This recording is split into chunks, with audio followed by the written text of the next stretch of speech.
There is only 1 week left to get your hands on a Roundball Australia home kit. Remember, every dollar is going back into our content of Australian football, and they're very nice. They're high quality. We love them. We hope you love them too. 1 week left, and use Roundball 10 at the checkout to get yourself 10% off. 1 down, 1 to go for the Socceroos in the first international window of 2025. Anytime you score 5 goals is pleasing, says Tony Popovic, but equally there's still plenty of improvement to be made. Given previous failings, however, 3 points against Indonesia doesn't make automatic progression to the World Cup finals feel that much closer, more like a steadying 3-foot putt for par after giving up too many bogeys on the front 9. If you want to come home with the ultimate prize, then at least 1 closing birdie is a necessity. An away trip to China doesn't represent that opportunity just yet. But while Saudi Arabia are faced with a long par 3 in the form of Japan away, it's an opportunity for Australia to gain strokes on the field. Plenty happening elsewhere in World Cup qualification as the direct spot from Oceania is won by the Kiwis in significantly less comfortable style than they would have hoped. Melbourne City make waves in the AFC Women's Champions League, and still interim boss Tom Sermanni has named his next Matilda squad for a pair of friendlies on home soil on this episode of the Roundball Australia podcast. My name is Lachlan Abel. Joining me this evening is Christian Montagan. Christian, it was a weekend without A-League men football for the first time in a little while. How did you feel with the space? I was going to say, it feels a bit weird now, just moving our attention to international fixtures. No predictions games, nothing talking about A-League. It's just all solely focused on the Socceroos and Asian World Cup qualifying. So, no, it was good to get the live stream going again for that fixture against Indonesia. Good win for us. So, yeah, hopefully we can get another 3 points against China tomorrow, because that's going to be another massive game ahead of, obviously we've got Japan and Saudi Arabia coming up in the last window. So, yeah, fingers crossed. Yeah, massive. Jacob Stevens, hello to you. We usually make this complaint about the kind of secondary episode in the week that we put out on Fridays. This Tuesday episode tends to usually write itself. We've got lots of A-League football to talk about, and of course we love talking about the Socceroos, but it is a little bit weird to have to sit here at the moment and we're kind of just in this middle lull period. We've talked about Indonesia, we're looking forward to China. It's a little bit odd.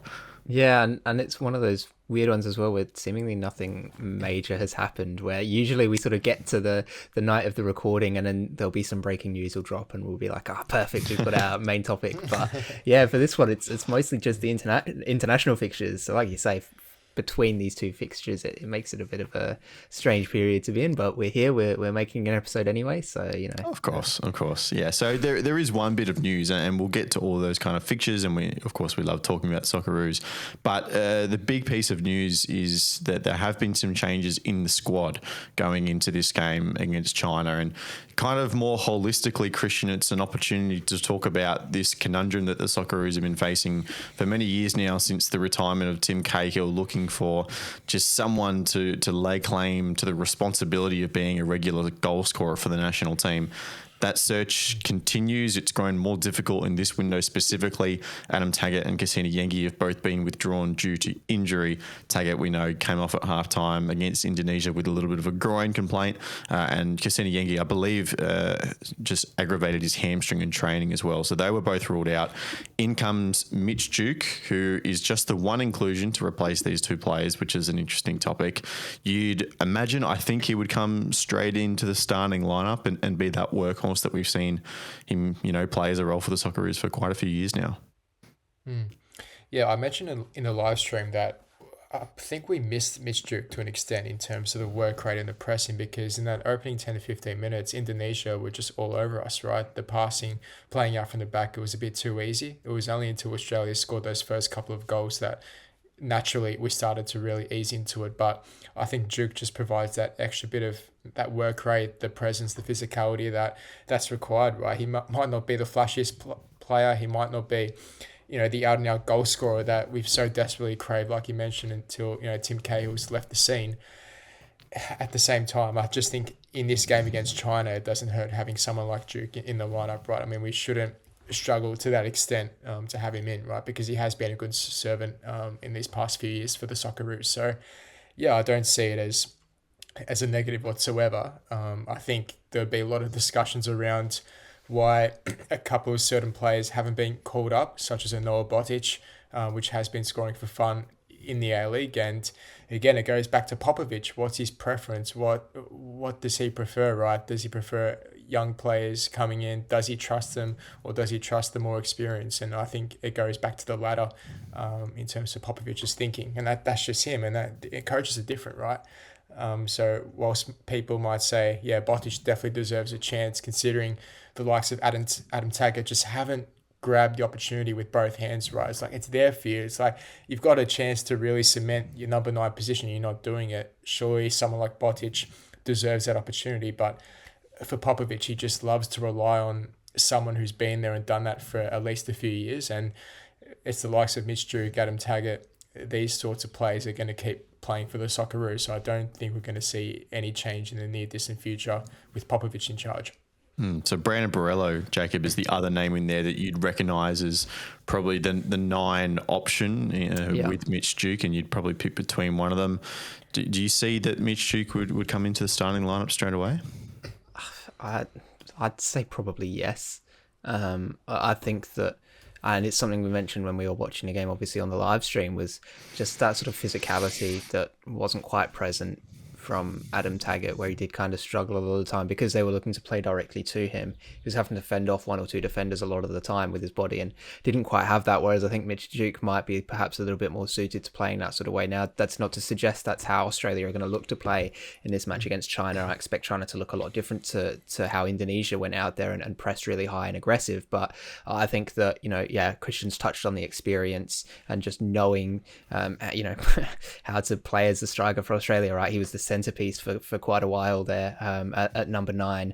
I think just could kind of suit the role that he had Taggart playing in that last game, and possibly suit it a little better as well with his slightly bigger frame, a bit more physical, a bit stronger in the challenge. So yeah, I think that he'll probably come straight in, and to be honest as well with Borrello, I'm just going to be straight in that I don't think I've not been particularly impressed with him at all this season, and I think that while of course he's brought in players like Nishan Velupillay and Daniel Arzani and stuff who perhaps there's question marks about their performances and what justifies it. Brandon Borrello's maybe another one of those, so it could be a case of, again, he gets that start against China and he performs well like Nish did against Indonesia, but I think that in a match that's so important, you've got to you've got to really think about the options that you have, and between the two of them, I'm going to go with Mitch Duke 9 times out of 10. I think that just the profile that he offers perhaps it's a little bit safer, yes, but I think that you've got to take the devil rather than the one that you don't, and you've got absolutely no idea how Borrello is going to perform if you put him out there in the 9 spot. So I'd be going with Duke, but what Popovic decides, who knows at this point. I've not heard anything from him that's going to suggest he's going to go one way or the other yet. So I guess we're just going to have to wait and see on that. With Noah Botic, I just can't help but wonder if it's a missed opportunity, right? Because it's 2 out, 1 in, and I don't know if bringing him into the squad really does much at this point, because Christian is probably not going to see minutes if he was brought in. I mean, obviously, if he was brought in at this point, he's not going to see minutes if he was going to be left out anyway. So maybe national team exposure would be good. Doesn't matter overall. Is it a scenario of maybe we just have to get World Cup qualification out of the way with some known quantities, and then the true experimenting with some of this younger generation can actually begin properly? Well, perhaps because you got Iran Kunda sitting on the sidelines as well, so that theory would work out well, right? Experimenting with a few players if we end up qualifying for the World Cup. But I do think it is a missed opportunity, especially against, with all due respect, a China side who have conceded 17 goals in 7 games of qualifying, right? I just think it was a chance at least to put him on the bench, really breathing the environment. It'd just be a great chance for him to really embed himself in the squad and just see what it's like. And he doesn't have to play. He can play, 5-10 minutes. It doesn't have to be much.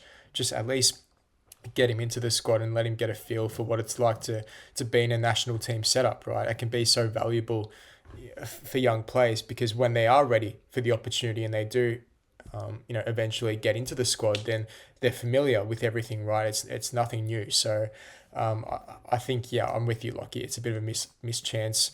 to add someone of Botic's quality who is young and who can provide a bit of youth, and he gives you something different, right? I mean, he can make runs in behind. He's not sort of the player who's going to always hold up the ball like a Duke or even a Taggart, for example. So he can provide different qualities, and that's why I think it wouldn't hurt for Popovic to look elsewhere and just try something different, experiment a bit. Yeah, and in terms of that lacking of a player that just has the knack for scoring goals, right? Like that's what Botic has done this season. It's just found himself in the right place at the right times, which is a skill in and of itself, and putting the ball away. So it's going to be interesting to see what happens if we do manage to qualify automatically and we don't have to go through this additional phase. There'll be a series of friendlies, of course, and it'll be interesting to see, how these kind of younger generation fit into those plans for those games as well. I think looking a bit more holistically, Tony Popovic after the game, Jacob, the theme of his conversation was one of development. Sure, it's great that we've scored 5 goals. Maybe we were a little bit fortunate to do so, extremely clinical in front of goal. It's not always going to be that way. Still plenty of improvement to go, which, as he says, that's not a bad thing. To some extent, every football team in the world is always on a journey to getting to some place better. But especially for the situation that Australia is in, it's good. And maybe it marks a little bit of a shift. Not that Graham Arnold was ever a coach that wasn't striving to improve. That's completely ridiculous. But just the nature of Tony Popovic as a coach, and we know some of the more stringent rules he's put in place around the squad. He seems to be really pushing, as we know he's done with all of his A-League clubs, for that high professional, high level of performance that maybe we haven't quite seen those demands made of an Australian team recently. Yeah, I wholeheartedly agree, and just listening to the comments that he made after the game, where he was saying, I'm not actually particularly impressed with the way that we played. I think there's a lot of room for improvement, those sorts of things. It's just, it's a bit, I suppose, refreshing to hear that in a way. And I think it's a good sign that, while there's been criticism of him in his selections, I think that he's going about things the right way, at least with his approach to development and continuing this project and fully committing to it. So that's a really exciting thing to see. And I think that so far he's actually done a fantastic job. Okay, you look at that draw away to Indonesia and you go, that's not a great looking result, especially in hindsight with a 5-1 win now under the belt as well. But, for the most part, he's come into a situation where he's basically got to get a result from every game, and he's doing it so far, and he's keeping qualification hopes alive for the country. So, I think it's pretty clear that the mentality shift here, it's a stark contrast to what it was at the end of that Graham Arnold era. And it's clear that the players seem to be buying into it as well. There's just a sort of almost confidence about them a little bit on the park at times where, we saw it against Indonesia. They were able to turn what was a really bad situation in that first 10 minutes and use that and then go up the field, score, but not just get one. They then got, 2 in quick succession and really changed the game, and they were playing with confidence, and it looked like they believed in themselves to get that result, which again, comparing that to the end of that Graham Arnold era, it sort of seemed like that was missing a little bit, and we were always talking about who's going to be that bright spark, who's going to be the one to come in and energize the team. Little did we know, maybe it was the coach that needed to do that, right? It wasn't a player that was going to come in and be the big difference maker. So yeah, it seems like on the mentality side of things, he seems to be nailing it so far, and it's really good to see because, there's Australia, realistically, especially with expanded World Cups, should be making the World Cup every single time. Yeah. So the fact that so far, as things stand, with the result against China, things are looking very, very good. So Australia is where they should be. But the fact that Pop is still going, no, we still need to improve. I think that's a very good sign because he's not just aiming now for the bare minimum, which is qualification to the World Cup. He's looking at going to the World Cup and actually putting in another good performance. So, it's that sort of vision and sort of project, which I think is really exciting and is a good sign that, there's things underway there now in that national team setup that we've been crying out for a number of years. It seems like they're finally starting to seep their way in, and there's a sort of a longer term vision rather than just focusing on qualifying window for the World Cup, qualifying window for the Asian Cup, qualifying window for the, there's a bigger vision to it. So that's really exciting as well. I remember Popovic mentioned in his opening press conference when he arrived, it really sticks with me. He said, even when we win, that's even more reason to actually, critique our performance, to say, where can we improve, where can we do better? And I think that's one of the big attributes of Popovic, and something that extra that he's brought into this Australian side. Don't just settle for a 1-0 win. Don't settle for 3 points. Like, yes, it's great to win, but also have to analyse the performance and, bring on criticism. Where can we improve? So I think that's great as well. He drives high standards, doesn't he? I think any comparisons that you make to like a former coach like Graham Arnold, for example, and anyone that's exited a club or a national team set up in like a negative way, they're always going to be slightly tinted, right? Like, we're thinking about the Graham Arnold that went away and got, 1 point from the first 2 qualifiers in this group, right? I think, if we look back on his tenure in like 10, 15 years, whatever, I think the main thing that he is going to be remembered for, I think, is that qualifying campaign for the 2022 World Cup. Yeah. Just going through all the adversity, not playing games at home, having players going through these ridiculous travel and quarantine measures in the middle of COVID. It was a qualification campaign, Christian, that was built on kind of that team unity and cohesion, and Aussie DNA, was the flat phrase that everyone was throwing around. And there almost wasn't enough room within all of that to drive those high standards of football.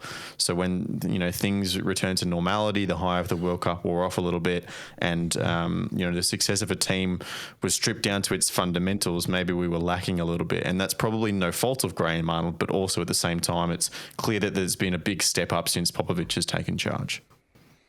Yeah, definitely. I mean, you remember back to the World Cup in Qatar, and you pick the one thing you think about Australia during that tournament is the unity, right? The togetherness. It wasn't about so much the quality of football or how flashy it was, right? It was just how resolute we were in defence, like keeping 2 clean sheets for the first time ever at a World Cup. Like, that was huge, right?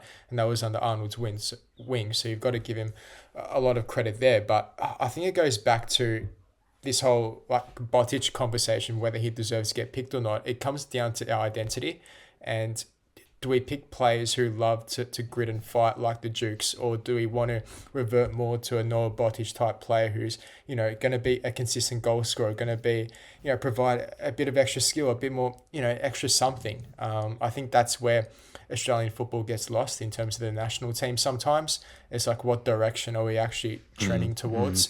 And I think that's going to be the next big discussion, whether Popovic stays on after the World Cup or not, is, yes, it's good to get results, which is what we were doing under Arnold, especially in that World Cup, got to the round of 16.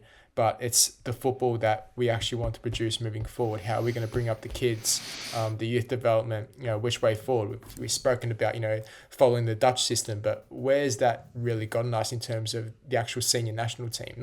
Not far. I mean, you can say, yes, we've played perhaps slightly better football, but in the general scheme of things, against the real top sides, I mean, what do? We revert back. We try and keep it tight defensively until we sort of get blown apart. So that's moving forward. I think it's critical in terms of that plan, how we sort of see ourselves playing. You bring up the national curriculum with that whole Dutch influence, right? And it was interesting. I was listening to a lot of other people talking about, the success of the young Socceroos, the under-20 Asian Cup. And to be fair, probably people of an older generation than us three sitting here, right? And, a point that was frequently made was the fact that whole football curriculum thing, this generation of young Socceroos that has come and just won the Asian Cup, this is kind of that first age group that has gone through the whole system with that in place, right? Yeah. So as much as we were talking about, playing top tier minutes in the A-League, and that definitely had a bit of a factor, there's also an argument to say that shift in direction of Australian football is now actually bearing fruit. And how has that impacted the national team? Yeah, it hasn't really yet, right? Do we need another few years for that to come through? But I think that's a separate question. And in terms of how Popovic goes about approaching the next 12 months, hopefully if we do automatically qualify for the World Cup, I think we will see a shift, because I don't think we can forget, Jacob, that he was thrown in very difficult circumstances, and the job he was given initially is, 2 weeks out from playing China at Adelaide Oval, right? Like, he had to set up a team that could win games of football immediately. And I know there was the 3 to 4 month break between the last 2 windows, so there's a little time to breathe there. But that's not enough time, and it's zero time with the players and the squad themselves to put in any kind of institutional change. So what I expect to see is to just get through this phase of World Cup qualification, hopefully automatically qualify for the World Cup. And then if we do have that 12 months of lots of windows and training camps and friendlies to work on how we play football, then maybe that will be the reset point that a lot of people are looking for. Yeah, and I mean, you might disagree with this as well, but I think that really one of the big things for the development of a national team is a tournament. I think that while it's great to, yes, have, 12 months of training camps and friendlies and little windows that they can do things in, I still don't think that compares to actually playing at a tournament and getting the feel for things in that set. Like, I'm going to compare to England, so just bear with me here. But I vividly remember the 2018 World Cup for England and how that was really sort of, Gareth Southgate's coming after this disastrous 2016 Euros with the exit against Iceland of all teams, picking up the pieces. But it's impossible almost to sort of figure out where the team is at, what they're going to be able to do and how they work together until you play that first tournament together. And, that was the 2018 World Cup, and, the team got better and better as they played in that one, obviously making it all the way to the semi-finals. So I think that it might be a similar thing because it's such a similar situation with Australia, where it's great to be able to have that time to work with the players and have those training camps, but it's not until you actually get into that tournament atmosphere that you know who's going to sink and who's going to swim. So, while that might be perhaps a pessimistic look at it, where it's like, well, you can't fully plan for everything in advance, I think there's, kind of a pragmatic view as well, because I think that if you have a bad tournament, it's not the end of the world, because it's your first tournament. And if you have a good one, then that can be, at the base to really just grow from and continue to push on from. So I think it's really that sort of, for me, the reset point is the actual World Cup itself. So you're hearing qualification, automatic qualification is going to be huge, don't get me wrong, and like I said, having time with the players in training camps is invaluable, but I really think that the point at which we can see that reset happen is going to be at the tournament itself. So yeah, I mean, maybe you guys disagree with me there, but that's kind of my view on it. Yeah, I mean, I was going to bring up, there was an article about, I don't know, maybe a month ago on Front Page Football about the idea of following in Japan's footsteps in terms of, the technical side of it, follow down their path, because it's worked in Asia, right? They've qualified for, I don't know how many World Cups in a row now. But the opposing argument was, well, Australia have our own qualities, right? It's not all about the technical side. Perhaps that's not our strength, is to produce those technical type of players. Sometimes it's not a bad thing to rely on, the grit and the fight and the tackling and all this sort of stuff. But also you can incorporate that strength with, playing some nice football, possession-based football, tactically, all these things, and try and combine them all together rather than just focusing on one area of focus, so to speak. So yeah, I think it just opens a really interesting discussion of, the right path to move forward. And there's going to be different opinions, right? I mean, some fans will say, I don't care about the results, I just want to see my team play good football. And then you get some other fans say, I just want results, right? I just want to see Australia go as far in the World Cup as possible and cheer for my team, go to Fed Square, light some flares and celebrate, right? You're going to get, so there's just so many different outlooks on how we want Australia to play football. And that's what makes it such a brilliant discussion. And it's healthy as well, moving forward.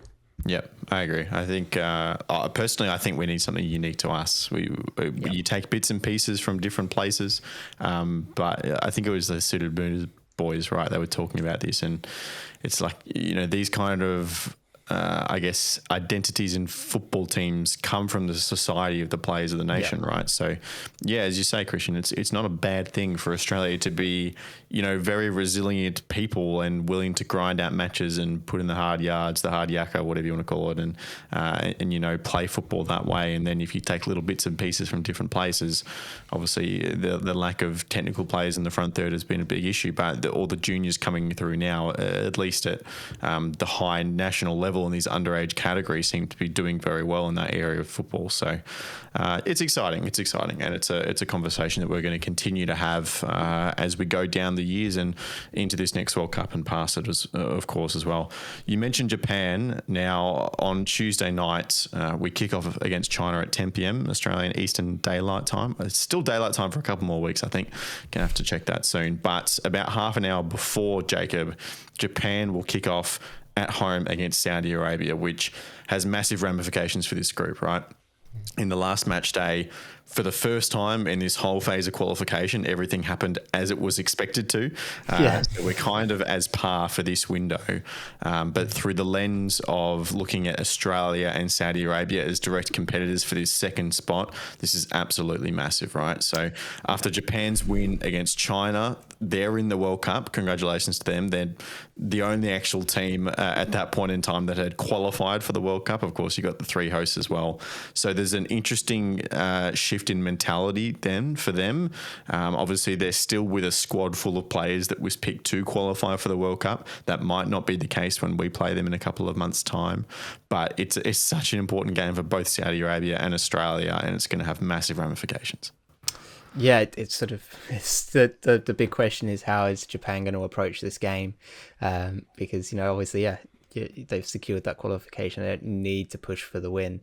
But Australia really wants them to win. So it's, it's kind of a difficult one. Look, I think that Japan will probably get the result there anyway. I mean, Saudi Arabia is a good side, but I think that Japan, even, maybe, resting some of their better players and things like that, I think they'll still be able to get the job done just with the way that they approach things. They're just a very, very well-drilled football side. And, I think that they'll have enough to be able to get the job done. But it is still sort of a very tense situation, because if Saudi Arabia can get a result, all of a sudden it makes things a lot more difficult from an Australian perspective, where we're thinking, well, the 6 points this window, that's going to be nice, and we can cruise on then into the next phase. And, but if Saudi Arabia can manage to get something from this one, all of a sudden it's some really important fixtures in that final window, and one of them is going to be against Saudi Arabia as well. So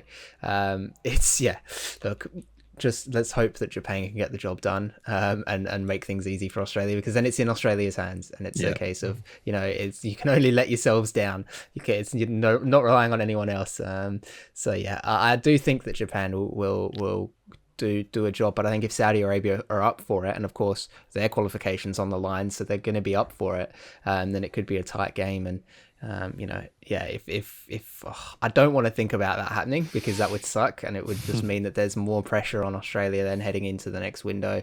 It's more pressure on them even just getting a result against China in the first place, which itself isn't going to be an easy game. So just please get the job done for us, please, Japan. We'll repay you somehow, I don't know, but if you make things easy for us, then that'd be nice.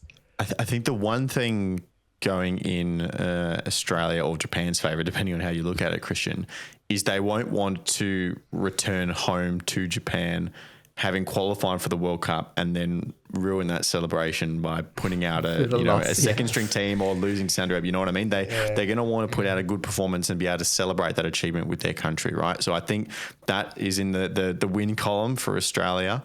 But you just look at the permutations of this group and how things could play out across the final three games. All roads lead to that final game against Saudi Arabia. If, Saudi do manage to beat Japan or even hold on to a draw, then there's a likely scenario where, Australia can't get a result against Japan and then we have to win that final game. Or even if we did beat Japan, then there's still something on the line, because I think Saudi play Bahrain in that first fixture next window, right? So they have an easier game there. Yeah, so it just feels like even whatever happens this window happens, but that final game away to Saudi Arabia looks like it's going to decide it, and it's just unbelievable stakes. I've always said, for the past few months, that it's going to come down to this last game against Saudi Arabia. It's going to be maybe a 5 o'clock start in the morning, our time. It's usually around there. Yeah, that would sound Saudi right. Arabia. So, it's going to be a very tense morning, because I definitely see it coming down to that last game, considering all the remaining fixtures go according to plan, which during this group it hasn't really. But Saudi Arabia, Jacob said they're a class team, but something happened. Sorry, no, I was just checking the fixtures. It's actually a 10 p.m. start, so it's actually much friendlier. That Saudi Arabia game on the 10th of June against Australia. Yep, 10 p.m. Really? Yeah, that's what's 8 p.m. even. That's what Flash Score's telling me. No, that's wrong. Yeah, you're welcome to go look it up, mate. Really?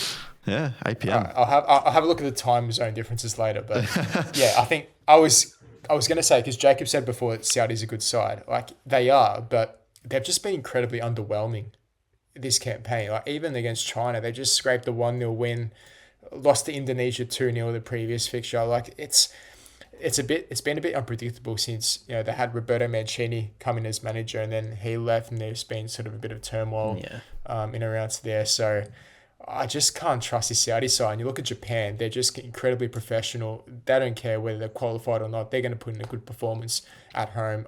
I don't see anything other than the Japan win, to be quite honest. I see Australia beating China, and then I guess the joker could be that Japan-Australia game, like you touched on, Lockie. Like, which team are Japan going to send over? I believe it's in Perth, that game. So it just depends how they approach it, and we're just not going to know until that first ball is going to be kicked right. So that'd be just a massive, massive result if we can. I guess a point won't matter, right? Because I think it'll be still up for grabs in that last game. I don't know. There's too many variables, but there's too many mathematical equations. But considering we drew 1-1 with Japan away from home, I mean, could fancy our chances, but yeah, we'll have to, I guess, wait and see. But that Saudi game, that last match day is going to be incredibly tense and nervy. I don't think I'm going to watch. I'm just going to probably check the scores and just hope for the best, because I'll feel sick to the stomach. Surely you're going to hop on the live stream with us. 8 p.m. That's a great time. Oh, well, if it's 8 p.m., not if it's 5 in the morning. That's for sure. Fair enough. Jacob, final thoughts before we head into this China game. Do you expect many changes? I mean, we saw obviously the Taggart, the striker one we talked about. I thought Craig Goodwin was very influential coming off the bench. We know about his set piece delivery as well. In the midfield, Aiden O'Neill, his position maybe a little bit up for grabs. I thought the centre back three, maybe Jason Guerrier had a little bit of an off game. Yeah, it was a bit of an off game, but I'd still give him that starting spot. I think Craig Goodwin's probably made the best case for coming into the starting 11, probably in place of Martin Boyle, right? Because he's, while he is a left winger, he's played off that right hand side for the Socceroos most recently, anyway. And I think just the impact that he was able to have off the bench. We saw it right from the set pieces, just in general, stretch the field a little bit as well. So I think it just makes sense to get him in into the side, but it also it kind of depends on what they think. How they think China is going to play, right? If you think China is going to sit back a little bit more, then maybe Goodwin isn't quite the player that you're going to want in there, because while he can hit a ball from distance and things like that, historically he's not been the sort of player that's been the best at, breaking down those lower blocks and really troubling defenders one-on-one. His skills lie more in when he's in space, when he can get out wide or when he can cut inside, and he's isolating those 1v1s rather than, being forced into them. So, if they think that China is going to be a bit more resistant to that, then, maybe he doesn't get that start and they look to play it a little bit slower and just try and keep possession a bit more.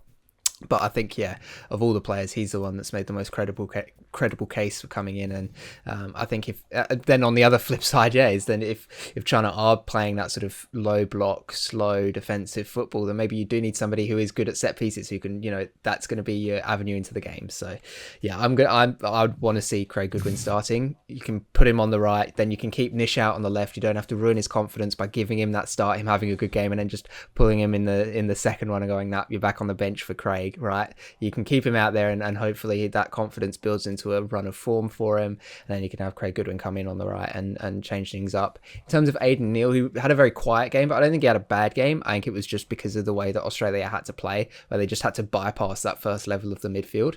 And it's something that Jackson Irvine spoke about. He was like, once we realised that that's what we had to do, we were immediately just a much better team and we were creating chances. So I don't think it was so much a bad performance from him, just as a product of the system they were playing. He wasn't really that involved, and he didn't make any big mistakes that cost the game or anything like that. So I wouldn't, people making the case for Triantis perhaps, but I don't think he did anything that necessarily warranted being replaced.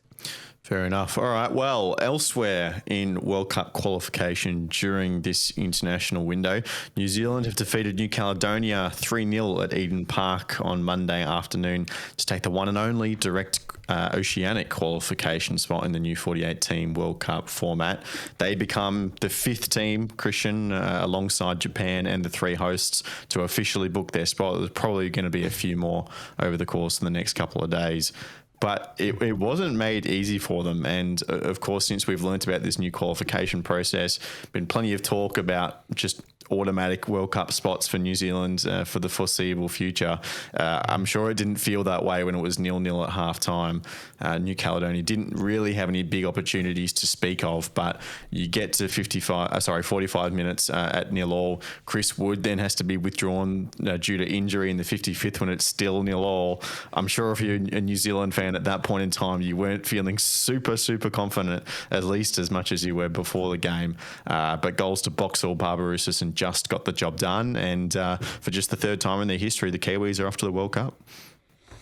Yeah, what a massive difference it makes for automatic entry for a team like New Zealand playing in Oceania. Like, you fully expect a country like that to sort of breeze through, with all due respect, into the World Cup. But you're right, New Caledonia, I was able to catch a glimpse of this game, especially the first half. I thought New Caledonia really resolute defensively. New Zealand had a few chances in and around the box, and New Caledonia, there were a couple of occasions where they just, booted out for a corner. They just cleared, the living hell out of the ball just to get it into no man's land. They were just doing everything they can, clinging on to dear life. But in the end, even with Chris Wood going down, New Zealand just have just way too much quality, and the likes of Boxall and Barbarouses, these sorts of qualities, it's always going to unlock a defense like New Caledonia, who just couldn't sustain that pressure for the full 90 minutes. So yeah, congratulations to the Kiwis.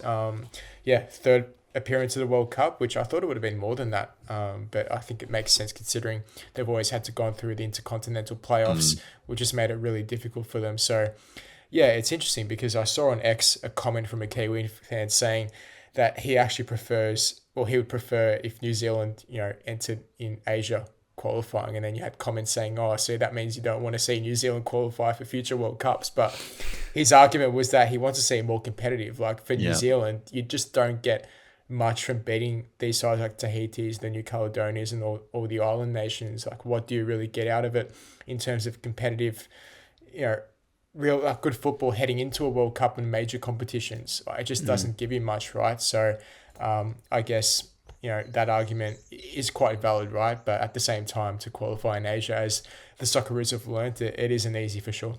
And it's the exact same conundrum that Australia faced, right? Like, they would have had a better chance at qualifying for consistent World Cups if they had stayed in Oceania, but they wanted that competitive football to grow as a nation. And we've heard murmurs of the idea of splitting Asia up into East and West and then partnering Oceania with the East. And again, on paper, that seems to make a lot of sense, but behind the scenes, there's so many other things going on.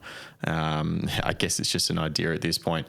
They're not out of it though, Jacob. And just to put this in perspective for New Caledonia, right? These are nations that, a lot of them don't even have professional footballers on their list. Like, we're talking about Brian Kaltak being the first professional player for Vanuatu, Roy Krishna going back and playing for Fiji, right? These are, not top nations with professional players. And for New Caledonia specifically, they've never reached this phase of oceanic qualifying at all. And they've picked a good year to do it for the first time, because they will go into this new Interconfederation playoff tournament now in early 2026.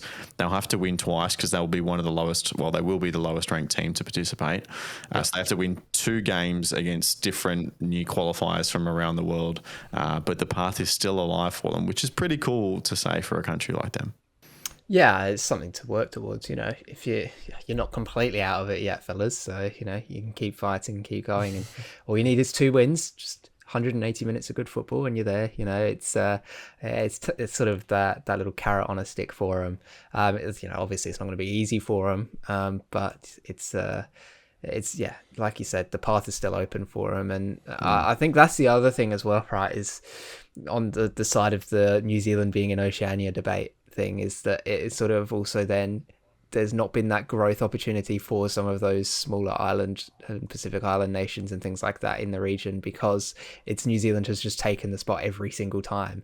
So it's a bit like, well, what are we doing here? Like we're competitive against each other, but then when it comes to them, they just crush us every time. We can sometimes put up a bit of a fight like New Caledonia did in this game, but even then it still ended at 3-0 to New Zealand anyway. So it's like, perhaps there's a little bit of an argument to be made there that leaving Oceania for New Zealand would also maybe benefit the others, because all of a sudden they're all fighting for a spot rather than they're all fighting each other, and then New Zealand are just like, oh, we'll just grab up the pieces and take the spot from you guys.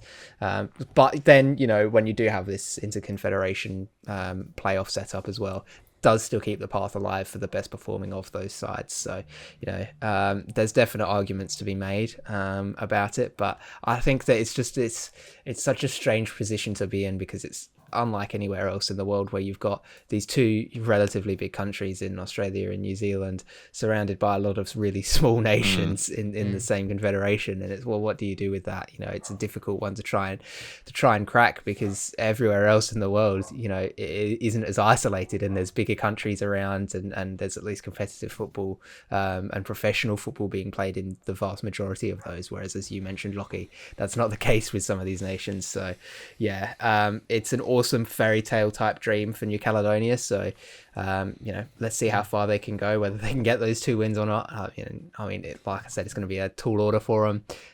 But if they just go for it, boys. See if you can get a performance out there. Even getting 1 win, I think, would be awesome for them, and a really cool scenes as well. But we've seen some of those tiny European sides turn their fortunes around recently. San Marino and Liechtenstein getting their first wins in years and years and years. So never say never.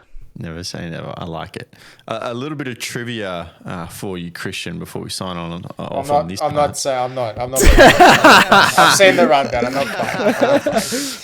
All right. Well, I'll just deliver it in dramatic style then. So New Zealand have made 2 World Cups before, in 1982 and 2010. And fascinatingly, they haven't lost at a World Cup since that 82, because they drew 3 times in 2010, didn't make it out of the group against Paraguay and Slovakia. Hold on, before you continue, can I just mute you? Hold on. But managed to finish above Italy in the 2010 South Africa World Cup. Yeah, the worst Italy side in history. Nothing to be proud of. So far, at least they the worst qualified Italy for the side World so Cup, far. Nothing will beat that side. The team was absolutely atrocious. But yes, there you go. The Kiwis heading back. Will I love it how you this time? I love it how you had it in bold as well in the rundown. I saw it halfway through the Yeah, podcast. I was like, "Oh, is that Lockie or Jacob?" It was probably Jacob. But will Italy make it? I don't know. Norway we have to beat, so yeah, we'll wait and see. I know you two will be hoping and praying that we don't make it, just to make fun of me. So yeah, we'll see. Also want to see Martin Ødegaard and Erling Haaland have a crack at a World Cup. I think that'd be pretty fun, don't you? Oh, you care about Manchester City players all of a sudden. I do, when they're passed with partnered with one of my Arsenal boys. Absolutely. Of course, despite the bye in the A-League men's competition this weekend, there was plenty of top flight football on domestically in the A-League women's, of course, but even above that, Melbourne City hosted Australia's first ever AFC Women's Champions League match on home soil, which was pretty cool. It was a quarter-final against Taichung Blue Whale, which they emerged victorious, Jacob, 3-0 at Amy Park on Sunday afternoon. So Melbourne City now go into a centralised Final Four, kind of like what's happening with the Men's Champions League Elite in late May. The location hasn't been announced just yet. There were some hopes that it could be in Australia. Michael Matriciani, who's the coach of the Melbourne City women's team, seemed to indicate that that wasn't too likely. But a really good occasion. I know the club, the PFA, were pushing it a lot, trying to get people down. Just the fact that Australia was hosting their first ever, Asian women's continental match is a really, really cool thing. And bigger than that, Melbourne City, they're on a hunt for a treble now. That's never been available for a women's side in Australia. They look like they have the premiership pretty locked up. They'd be the favourites for the championship. And Urua Red Diamonds, who are a very big team in women's Asian football, were knocked out in their own quarterfinal. So the draw actually for them has opened up a little bit. And Melbourne City staring down the barrel of what could be quite a special bit of history here. Really, really big opportunity for them, obviously. To make that history, win that treble would just be incredible. I mean, City have been the preeminent force in the A-League women's for a number of years now. It's almost an inevitability every year. It's who's going to come second more than who's going to win the title. The grand finals are another thing entirely, obviously. And last year we saw Sydney get one up on them, but they've been just incredibly consistent in playing fantastic football. And this is that big opportunity to prove the level that they're at on a continental scale, and I think that's awesome. And like you said, really the other really big side in the competition has been knocked out. You can't be handed it on a silver platter much more than that. So it's an awesome opportunity for them to set that history, become the first women's team to win a treble in Australia. But it's also opened the door up for the potential for 2 Australian sides to win Asian competitions this year, right? With Sydney FC still in the AFC too. So, it's this really awesome opportunity. And, while there is certainly, valid criticism of the way that AFC has treated and approached women's football over the years, I think that this is a really awesome opportunity for City nonetheless. And that, they really seem to be, like you said, embracing it and treating it as seriously as they should be. And that's awesome to see. I think it adds just a further legitimizing factor to women's football in the country and the region, that one of the big clubs, or at least one of the clubs with the biggest backings in the City Football Group, is taking it so seriously. So it's awesome to see. Really hope that they can go on and get some good results. And I just want to mention as well the fact that opposition was called the Taichung Blue Whales that's so good. I love that so much. That's such a great name. We need more just fun names in football, to be honest. Fun names in football, I like it. There's also $2 million on the line if they manage to win this tournament. 2 million, that's pretty good. Which is big. As if City needed, they've already, they're sort of loaded. Maybe they can donate it to a Canberra United or something. Fund it. That's a good idea. Yeah. Well, I mean, the latest reports is that there is an offer on the table for the Canberra license to the APL on the women's side of things. So more developments over there. Of course, if you want to hear more about that Melbourne City game and the Asian Women's Champions League, head over to the Dubcast. Pallady and Burke will be talking about that plenty on Wednesday, I am sure.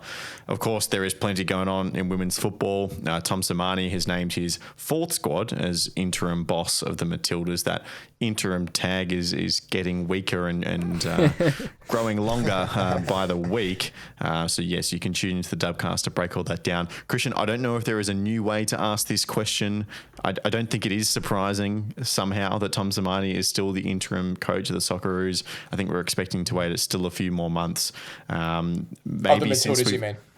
What did I say? Oh, sorry. But yes, the Matildas. There have been some murmurs. John Aloisi's name has been thrown around a little bit. I think the crew at Optus Sport brought that out. So that's maybe one other name to talk about. It's not a bad one. He knows, the culture of an Australian national football team quite well and what it means to play for Australia. Yeah, potentially. That's the first I've heard of those rumours. But yeah, I mean, it's whether Aloisi would want to go down that path of women's football. That solely depends on him. Is that his path moving forward? We've seen women's football be such a great avenue for men's coaches in particular to take that next step forward into the men's game. Perhaps some opportunities overseas. Maybe he might look at it from that lens. But yeah, again, it depends on him and what he wants to do. What's his plans for the future? And I guess why would you want to leave Western United men's in this current point in time, because they've been absolutely flying this season. They've got a real good project happening over there in Tarneit. A lot of good youth coming through. So yeah, things seem to be on the up there at Western United. So for Aloisi, does it make sense to go into a Matildas environment, which, let's face it, isn't the same as in previous years where they were one of the best teams in the world? They've really fallen off in the past couple of years, especially after the Women's World Cup. We've seen a real dip, it must be said. So whether he's prepared to really step in and do a full rebuild, it's going to take a bit of time with all the new players having to come through and the older players departing. It's going to be a big job. It is, but it is a national team gig, right? And it's an opportunity to lead Australia to an Asian Cup on home soil. Yeah. And I think what you're talking about there in terms of the differences between men's and women's football, and this is not a comment on John Aloisi at all, this is just a comment on coaches going into women's football. We don't want a coach that would be going to the Matildas looking at it as a pathway to something else, right? If you're going to the Matildas, you are there to have success with the Matildas and do your best for your country. I think if there's someone that is looking at as that as like a kind of a stepping up opportunity, then I don't think that. I like to think that Football Australia would not appoint that kind of coach, and I don't think that's what's best for the Matildas. But again, there'll be much more conversation about that on the Dubcast episode this week, the Dubcast YouTube channel, the podcast. It's all there. We'll link it in the description as well. Guys, I think that will do for this episode of the Round Ball Australia podcast. Don't forget, we're going to be doing another YouTube watch along for the China game at 10 o'clock on Tuesday night. If you're listening to us before then, if you're listening to us after then we got another podcast. No, what day are we? No, not quite. We'll probably have a YouTube video or something with a reaction to the game. There'll be something out. We'll have something out. We tend to do something. But Jacob Stevens, thank you for tonight. Appreciate your company. No problem. And I'm going to just add as well, make sure you buy the Round Ball Australia kit, which Lockie is sporting quite nicely there. Very nice. For those of you listening, it looks very, very good. It's awesome. Go get yourself one. They're epic. But Round Ball 10. Good to be on again. Yes, Round Ball 10, 10% off. Christian Monskin, thank you as well. See you tomorrow night. See you then. All right. Thank you again for listening at home. Don't forget the kits, as Jacob said. Just a week left on pre-orders, so don't wait too long. But we'll see you on Friday for the next episode of the podcast breaking down the China game. See you later. Goodbye.